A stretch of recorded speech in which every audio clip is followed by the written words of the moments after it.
മാണിക്കച്ചിറകുള്ള മാറത്തു കോരിയുള്ള വായാടി പക്ഷിക്കൂട്ടം വന്നുപോയി.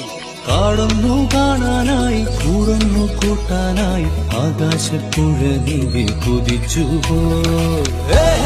കണ്ടു മലനിര